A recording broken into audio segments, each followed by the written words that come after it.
Go in 5, 6, 7, 8.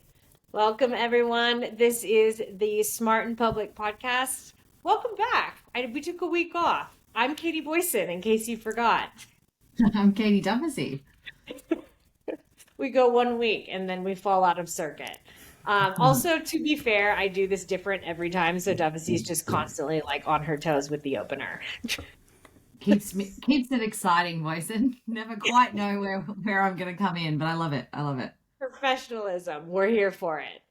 Well, today we've got a guest we're super excited about. We have Linda Zebian, the VP of Comms at Muck Rack. Linda, thank you so much for joining us. I'm sure that everybody hearing your title and your name knows exactly what we're going to dive into today. Oh, good. Yeah, I have I call it the most meta job in comms. I love that. And tell us a bit about your background, your journey to Muck Rack. Share with us. Tell us a bit about it. Sure. So, I came to Muck Rack from the New York Times, where I spent about 10 years in corporate comms and had always worked in media before that. And my job there was essentially trying to help educate the world about why they should pay for news, independent news, and drive that subscription business from zero to, gosh, millions. And I'm talking about subscribers, not revenue or anything like that. And that was like, an honor, and taught me a lot about news judgment, how newsrooms work, and kind of, I think, gave me a little bit of a leg up to understand like what's pitchable, what's newsy, what's not. And I came to Muck Rack about nearly 4 years ago. Because I was a little bit like news cycle exhausted, to be honest, with just the way the news can be and is and was at the time. It was like post COVID or sort of in COVID, I guess, 2021, 22. And I wanted to try something new, and Muck Rack had this opportunity to be like their first in-house comms person, and it was a director role. And I thought, hey, I can do that. Like I've been at the Times for 10 years, I can do that. Let me check it out. And I actually thought it was going to be way easy, and it's turned out to not be way easy at all. Because I'm coming from the New York Times. It's like, is there a brand more under the microscope? Maybe like if there's 20 brands globally that's closely as watched and scrutinized as a brand like that. And so like I'm like, okay, the president is tweeting at us saying we're fake. Like, what's a crisis there? But what I didn't anticipate was, I guess, the high stakes, high like speed, high demand of sort of a growing emerging business and everything that goes into that, because I'd never experienced that before. So it was a great learning experience for me. I'm still learning, frankly. So like it's interesting to have your perspective on this podcast too, because we've also had Eleanor Hawkins, where you kind of oversee very similarly to her, like what is happening in this landscape. You kind of get a temperature check on what comms people are measuring, what's changing, what are the trends looking like. Like, how has your perspective on what matters in comms changed from being at a company that now serves the comms industry? Having so many customers in such diverse roles at such diverse companies globally, you realize that what matters is different for everybody. And to build technology to measure all of those things is challenging. But I do think that, and I realize also that like measurement is a challenge for everyone, no matter kind of where you sit, whether you're an individual consultant to like a CCO. Measuring improving value in comms is a universal challenge. But I do think that in the last year has significantly changed. And, we put out actually a survey today called State of PR Measurement, that the findings were, breakthrough in terms of, when we do this survey every year, of what comms folks say they're measuring now and how AI is AI tools to use to measure, and generative answers as a metric essentially of how you're doing, or a signal to drive strategy, is significantly impacting it. So it's like a dual-edged sword. Just interested in that that kind of significant shift. Can we talk a little bit about how we were measuring and what people were doing, and then like what are they doing now? And I know you touched on the AI piece. I think that's really interesting, and I know you guys put out some research as well around how much AI is driving PR or PR is driving results through those AI engines. But yeah, I'm just interested in kind of where were we maybe not even 12 months ago, maybe a couple of years ago, and where are we today when it comes to measurement?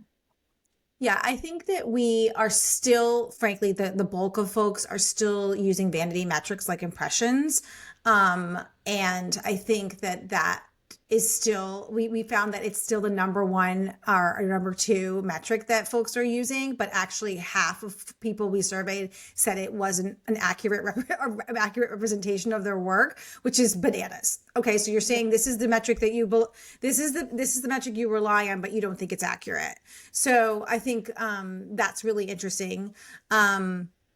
I hope nobody's using AVE, though every year in our survey, people do come back to us and say that they're using AVE, which is, advertising value equivalency. We obviously don't condone that because it's just such a bad way to represent the work. But, and frankly, like the number one metric that always comes back is number of stories placed. And I absolutely loathe that metric. Because it's like, and I don't loathe a lot of things in this world, but I loathe the metric because you're saying that a negative piece or a passing mention among you and 3 of your competitors has the same value as a profile in your target audience or a sit down Q&A or, something with like 10 photos or something from your event. That's crazy because it's a one value metric. It just says 1 for 1, no matter where you are, no matter the sentiment of the story. So, and I think how it's changing is AI's here, right? In our survey, 61% of communications and PR pros are tracking or planning to track AI mentions, meaning GEO, essentially. That's what they're going to be using. And almost 100% say it's going to impact measurement. And it already is. On average, they said that they're tracking 5 metrics. But again, that number one is number of stories placed, which just needs to change. And then I'll just end on sentiment. I think sentiment is something that everybody loves to measure. And I think that there are, in the AI tools, sentiment's a little bit easier to measure, especially if you're measuring on the entity level, using a smart technology tool versus trying to finagle what your search string should be. But I think sentiment is the next big thing that AI is going to hit and solve because sentiment's not great right now. But it has the potential to be great. Yeah, I think GEO is so interesting to me because I think what it's able to do is finally measure thought leadership. You're able to reverse engineer how you think about your messaging by what problems are we solving for the customer so that it matches to search titles when people are looking it up in LLMs. And I think all of that comes back to the opportunity that exec comms or companies have to be thinking about how are we framing our executives in our thought leadership messaging to be able to come up in these searches. And it's interesting too, because I was talking to one of my clients the other day, and they're asking about why this is so important. Why, if it's not coming up in Google, then why would we care? And I honestly think that this is so important because the younger generations are not using Google anymore. Our future founders, our future target audience are using ChatGPT. They're using Claude for their Google now. And so that is the future of how we rein in attention versus just SEO targeting and clicks.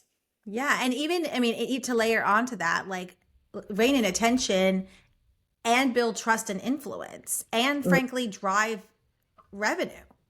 It's direct, right? What shoes should I buy to go hiking this weekend in, Vancouver? Yeah. ChatGPT. Where does ChatGPT pull that answer from?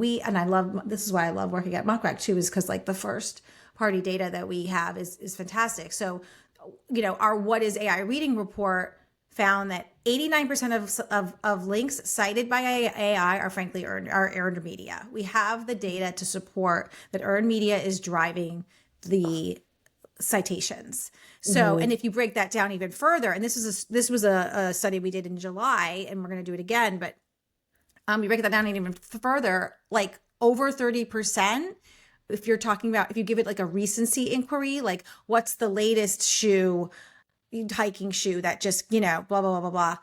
The journalistic the journalistic citations go up even further if you put recency into the query. So it's almost half of citations, or 49% were cited by AI as journalism when a recency phrase is used in the query. And then when recency is not used, like it's like a third. What does that mean as a comms person? That means that you need to be measuring how you're performing and what the perception is and your visibility in the AI channels, and then adjusting your strategy to influence them. Yeah, because that's also where reputation is built. So if you have like a bad moment, you're going to have to influence the credible outlets that AI is citing, to therefore influence what the LLMs are pulling when people ask for information. can I ask a technical question maybe about GEO? I don't know if you're gonna have the answer to this I'll one. try. We have brilliant data people for this, but I'm going to try. I guess what I'm wondering too is like if your attribution or if your like message in your earned media piece is behind a paywall, is that LLM gonna find it? And does that mean that paywall media is in trouble in the future? I think I know the answer. I want to be like, don't quote me, but I'm on a podcast. I think I know the answer, and I think I'm observing. Everyone be nice to Linda about this. Everyone be nice to Linda. Don't come for me on LinkedIn if I'm wrong. But guys, she's helping us. I'm trying.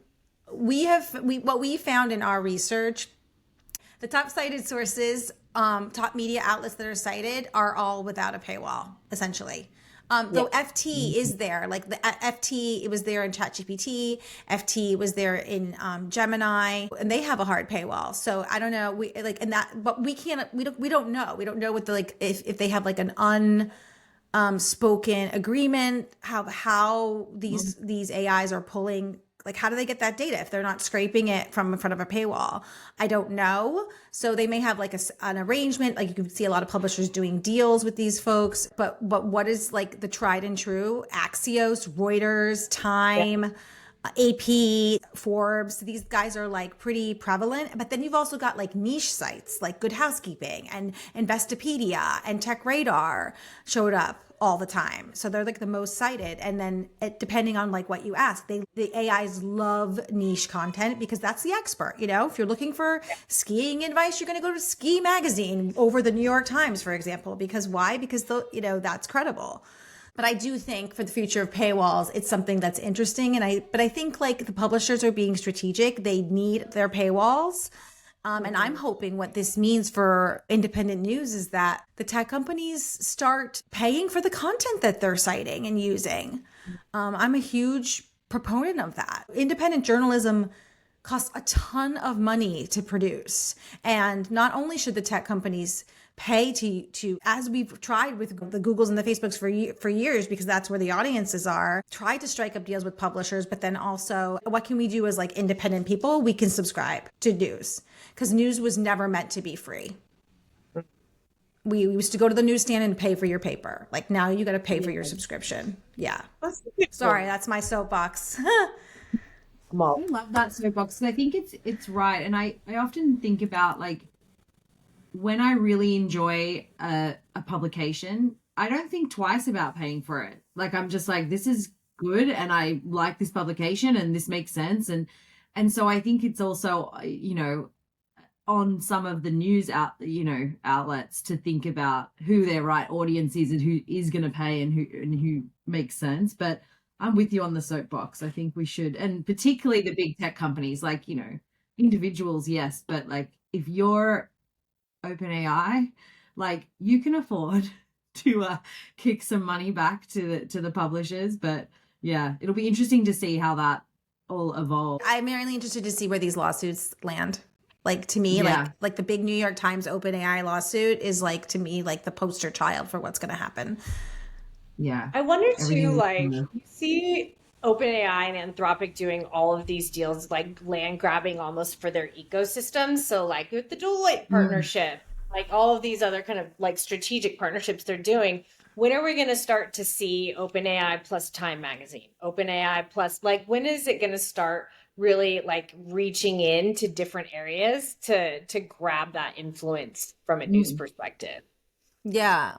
I mean, I I would be very interested if it ever happened, because I mean, Google and Apple sort of did it with like Apple News, and I can't remember what the Google one was called. It was like AMP, I think it was, or something, Google AMP, back when I worked at the Times, of like how content was showing up in search and things like that. And I definitely think that that's coming, but I think also like, I think things are like a very wild, wild west right now. Like, Yeah. very wild, wild. I mean, like they're playing around with commerce. And then like one day our data analysts looked and saw that like Gemini was like citing YouTube content, like it shot up, like, I don't know, like 100%. And then the next day it was down back to normal. And we were like, for like a week, it was just all YouTube content that it was citing. And then like something happened and it was all back to like moderate YouTube citations. And so it's like, what is I definitely think there's some testing going on, and where everyone's watching them and to see what they'll do. So thinking about kind of measurement, thinking about the future of these, like the LLMs and how we can optimize for that and what GEO looks like, I think there's a couple of things that are top of mind, but first I want to start with what we should be thinking about for 2026 planning, right? Like there's a lot to consider as we look into the new year. And I would just like get on my soapbox really quick and say, anyone that's not starting their planning, like go start your planning right now. Yeah. But like, what are some of the top measurements or KPIs that you think should be shaping how we create our plans for 2026? Like what should comms teams be thinking about for their strategy and how to measure it? Yeah, I think again, it's all about what your visibility is and what your reputation is in the LLMs. So I would start there, and that means like having a tool. Sorry, you can't do it without the tool. So you got to have a tool. And then if you have a tool, I would say, setting up your dashboards and understanding not just the journalists and media outlets that are influencing your visibility, but also down to the domain, right? So like if I'm not here to sell Muck Rack, but like if you use Muck Rack's generative pulse for that, you can see down to the page, down to the domain that are influencing your brand in the LLMs. So what does that mean? Like if it's your own blog could be on there as a brand, right? So it could be your blog, it could be your corporate website, it could be a partner's website or a partner's blog. So what does that mean for your comm strategy outside of media relations? It means owned content. What are you doing there? What are you doing on a blog? What are you doing for your like programmatic pages on your website? What does that mean for partnerships and, customer collabs and things like that, and case studies and things like that? Like, should you be doing more of that?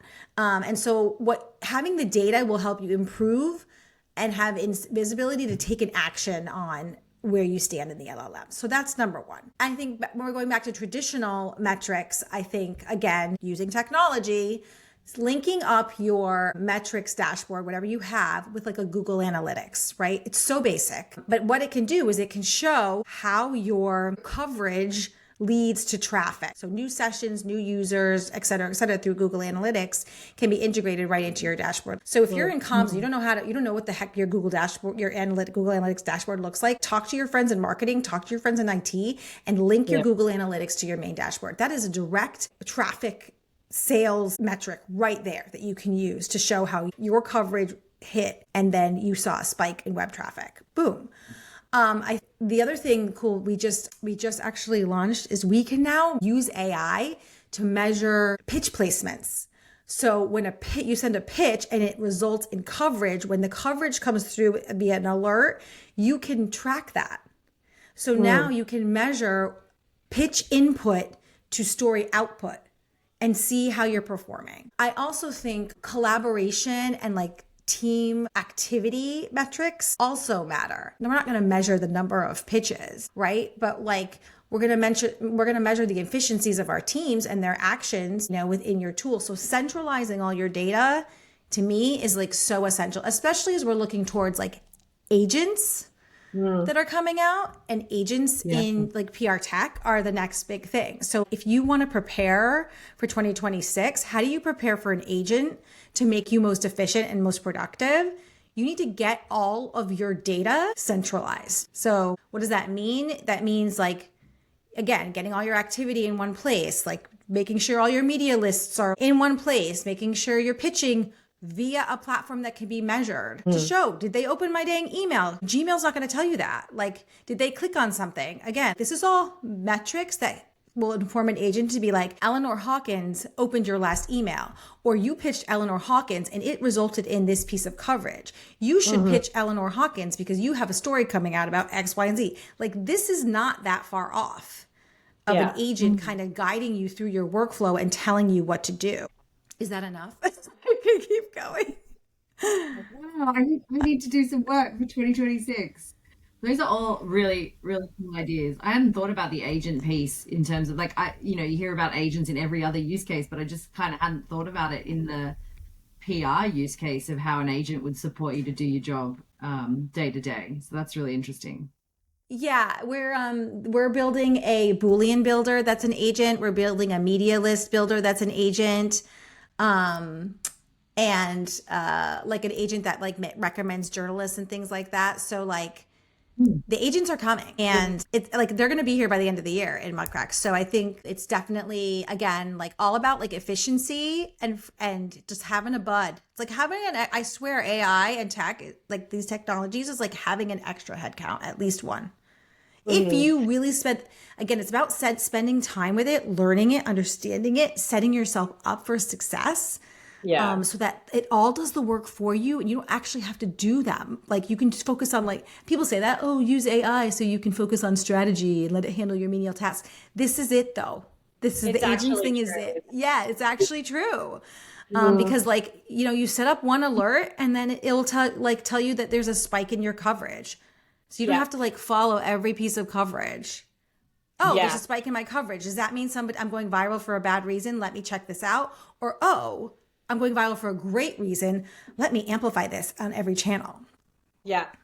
Yeah, no, I think it's going to open up a lot of opportunities, but only if people are learning, right? Like you've really got to be open to like being a kid again and going back to school and like having that beginner's mindset, which I think like, and I get, like, as an executive or as somebody that's been in comms for like 20 years, it's like sounds fucking exhausting to be like, oh God, like I've got to learn like another tool, or I've got to learn this whole new world of like AI. Is it going to take my job? But I do think that there's power in knowledge in this instance. Yeah, I think as much as like it feels like a mountain, like get your gear on. Yeah. It's either you get your gear on or like, I'm sorry, like if anyone's worried about AI replacing them, it's not. And I know people say this all the time. It's not going to replace you. It's going to, if you don't do it, it will, or whatever. I don't know what people are saying, like something about that. Like it's not going to replace you, but it will replace people who don't embrace it or something, however it is. Yeah. I think one thing that I hear that is the new like ick term for me, like behind unprecedented, that word is very ick for me now. I'm so unprecedented to death. Yeah. But I think the next thing is like doing more with less is what we keep hearing, but I get why people keep saying it. But I think that the message that it sends is really shitty.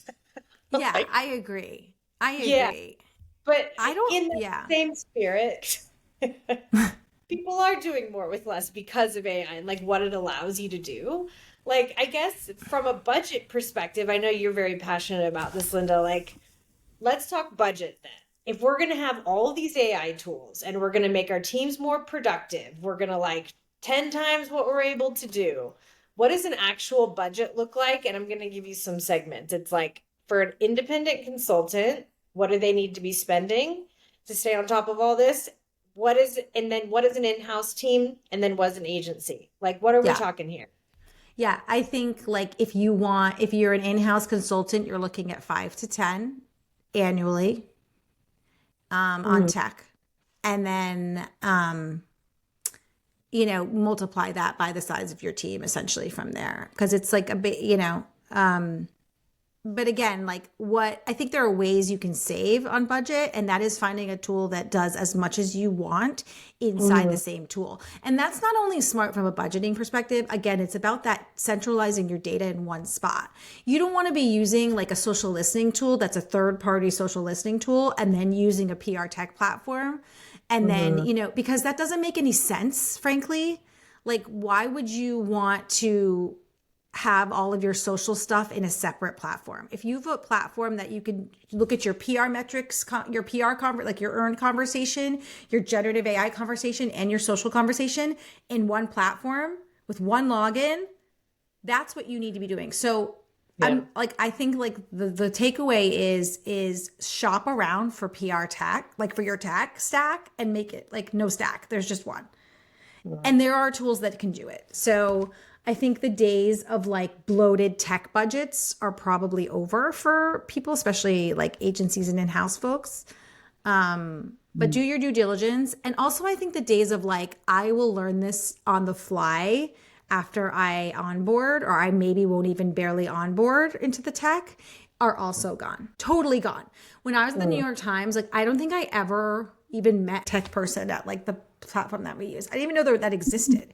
But like, I think now it's like, because everything is so new, the metrics are new, the technology is so new, you have to take advantage of the learning and the education piece and take time for it. Take the time that you're saving with AI, or that you could potentially save with AI, by learning how to use it, and then you'll have more time. I know. I think one thing when I think about the dashboards and all the tools that you have though too is like, how long is a piece of string? Like if you were to have certain tools or functionalities that you were to turn on, like what are maybe like the 3 you definitely need to have when you're building out your dashboard or your tech stack? Yeah. I think you need to have I'm sorry, I sound like a broken record. You need to have a generative AI measurement tool. You need to know how you're being perceived and what to do about it. I think and like there are a lot of like cheap-ish new tools, because I get the pitches, like they forget where I work or don't realize where I work, and they're like pitching me to buy their tool. It's hilarious. And it's like, they'll be like, don't you want to know like how your brand is being perceived against competitors, right? Of course I do, but well, then what? Okay, so I think when you're shopping around for the tech, make sure that there's an action step involved. I have a list of people who are influencing my visibility in the LLMs, or my journalists or creators or sites. Then what? Make sure like you're able to take an action, add them to a media list, pitch them directly, because the insight is worth nothing if you cannot actually do anything with an actual workflow tool.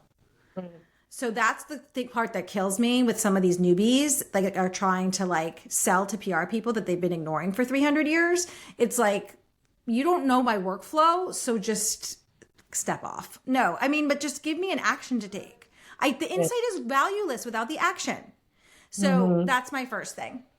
I think if I was also building a dashboard, again, I would integrate Google Analytics, and then a competitive share of voice. Those are the ones like I would definitely do. And then I would also do like social listening, sentiment, and share of voice and measurement, and get those integrated into my dashboard. Those are like super essential. And then at Muck Rack, we have something cool that actually like I helped build, which is like something called PR hit score.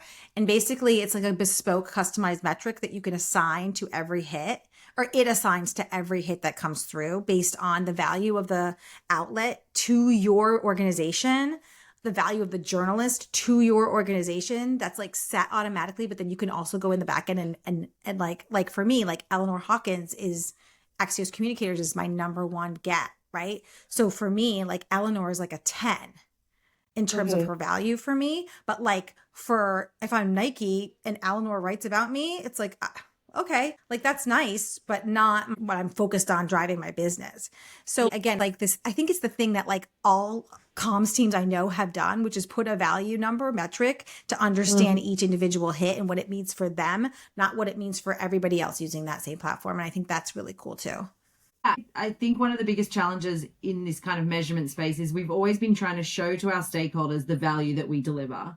We're now moving into this new world of measurement where actually what we do really does drive a lot of value, and we can see that, you know, in the LLM. So like, what's your advice, or have you seen anyone do a really good job of kind of bringing their business along on the journey in terms of all of those metrics that you mentioned that we're still measuring that we really shouldn't be measuring and using as showing our value? Like, how do you get people off that if they're used to it?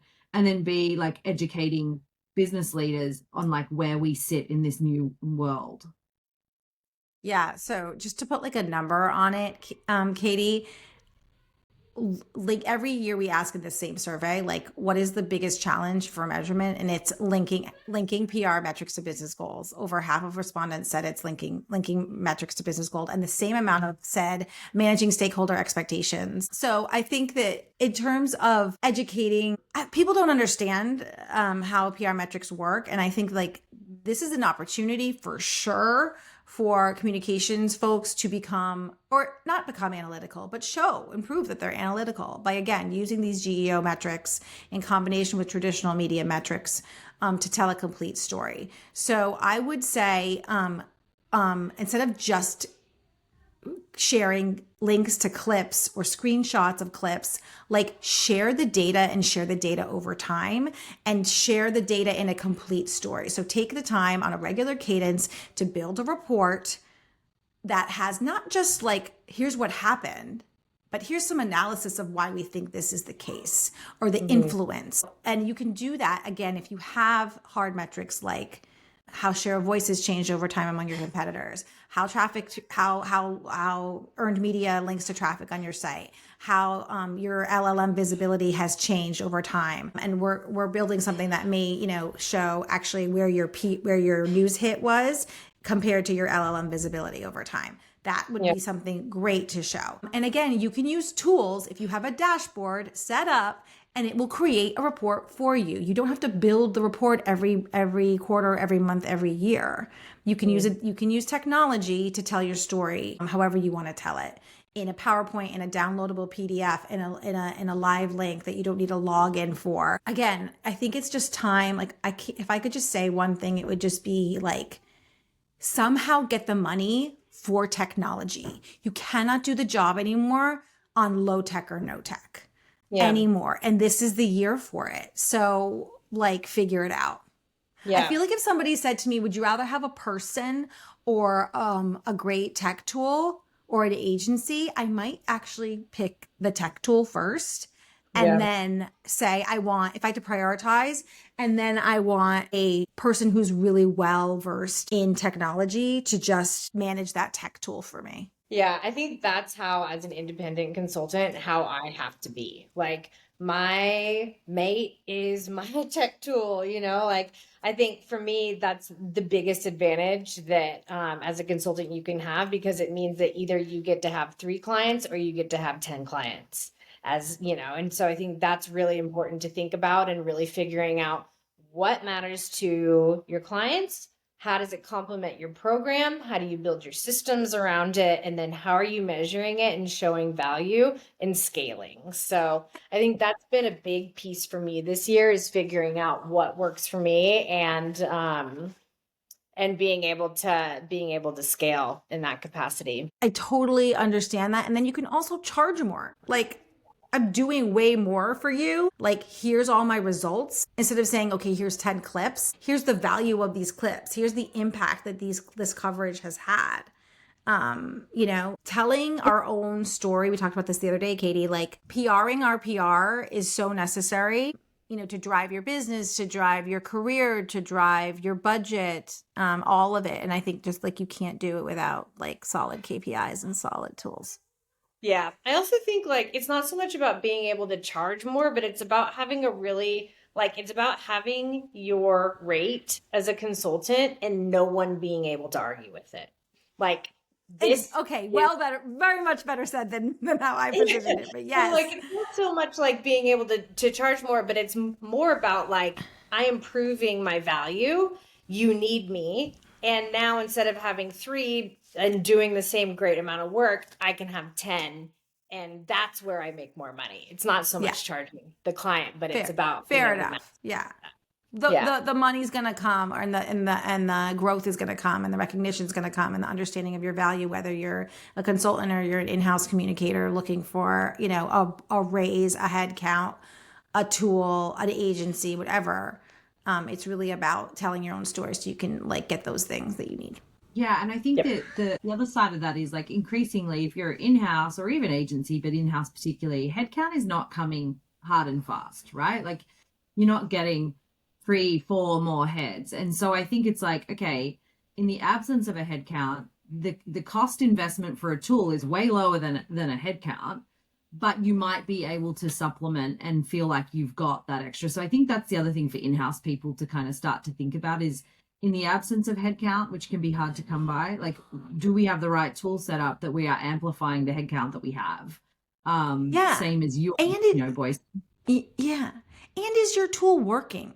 Right. These are all the questions that you should ask yourself when you are evaluating the tools that are available. And is it streamlined? Do I have 17 logins to do 17 different things that are all completely disconnected? Like, Yes, is my answer. probably. You probably do. So again, are there tools that do more than one thing? Yeah. And move you through the entire flow? I just think like investing in the time into the tool is so essential. The time that nobody has. Nobody has time. Yeah, no, I agree. And I think for my own sanity, I'm also a huge believer in having a mix of like a go direct and media outreach strategy as well. So thinking about what that looks like and how that all comes together in a single program, like we're talking a lot about media and pitching and that sort of thing, but just curious of like what your thoughts on measurement in terms of like an owned strategy or kind of from a go direct perspective too. Yeah, I think owned is almost like second to earned right now. I don't know where paid is. She's crying in the corner. In terms of the pace, in terms of peso, like I'm sorry, she is. She's very upset. But like I would say owned is like second to earned right now because of the LLM conversation and because how much like these are programmatic pages that you can put on your site that make you an authority and a thought leader into whatever you're doing, right? So they're like copy heavy, long ass pages that you're just scrolling with like heavy, thick copy information for these LLMs to scrape and surface your brand as the leader, as the strongest voice, as the expert, whatever it is. Like your Sea World, you're going to put every bit of information about animals, sea animals and Sea World and Florida attractions and using keywords all over your site for the LLMs. And so what does that mean? That means owned content. And I just, and that, you know, and I think, I'm just want to make sure I'm like citing the right statistic. Oh, I've got to find it. It's like something like 20 something percent of links cited in AI are owned media. And so like given, we're talking about paid crying in the corner, like, how much do you think brands should be or companies should be looking at their spend and going, do I need to reallocate some of this spend from paid to earned and unearned? I think this was actually starting well before the LLMs showed up. I think that, the shift to brand loyalty and trust comes from like authenticity. And I think that's kind of where it comes from. So with the rise of social and social basically making or breaking for a long time, making or breaking your brand reputation in the hands of millions of people who may not even have experienced your brand, right? Like it's a huge just crapshoot of crap. But I think brand loyalty and authenticity really does matter now, and add a layer of that to AI. And I think that you're seeing it. I think you're seeing a lot of companies look what they're high. I think I saw a job at OpenAI for like or maybe it wasn't OpenAI, for a content writer. Maybe it was like one of those other tech. Yeah, I think I saw that going around Twitter today where Anthropic and Anthropic. Media person. Yeah. Yeah. They're hiring content writers, content marketers, content creators, journalists are joining big brands, which has been a trend, but I think we're for a while, but it's I think it's like it's like this. Yeah. Yeah. Because again of these programmatic pages, blogs, scrapable content, that, give a rise because it's not about blue links anymore. You can't pay for it anymore. At least not now. I'm waiting. I feel like the shoe's going to drop and they're going to make it all paid and eventually, and we're all going to be like, dang it. But for now, like that's the focus. With authenticity, especially because like I focus so much on thought leadership, I think that's the one thing that I keep going back to is like GEO is the authenticity measure. Like is your executive an authoritative voice? Like is your messaging cutting through? I think this is going to crack open a whole new area of measurement for people once they figure out how to do it and how to systemize it. Like I'm already putting my grubby little paws all over it and figuring out what that looks like for me in my own programs. But I think that's the one thing that I think is a go direct strategy measured is GEO. Like I think that's what's so 1000%. fascinating to me about it. 1000%. And at Muck Rack, that's all we do is talk to customers all day about owning this. You need to own this. Don't let your marketing friends who are lovely humans, they got SEO, they got social, they got all of the budgets and the resources to fund those for 20 something years. And we sat around. Like no one's Totally. going to because no one's going to be searching on Google anymore. So.